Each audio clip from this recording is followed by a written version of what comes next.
Okay folks, so I've spent the last 2-ish hours wiring up the new tender chassis to the locoz motor via 2 thin wires. I've used the same wire as you get from a decoder. There's a little tiny hole in there so I can get the wire out from the pickups in the tender to the loco. It's not that noticeable, especially from when you look at it where it's supposed to go. Now this loco would not, under any circumstances, traverse this point at anything less than full speed.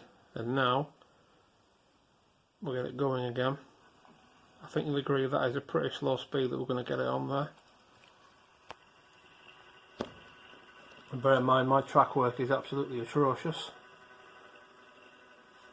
And before updating the tender chassis to one with pickups, I would never have dreamed of moving this loco this slowly over these points. So yeah, it's pretty pleased with it. Pretty happy with that.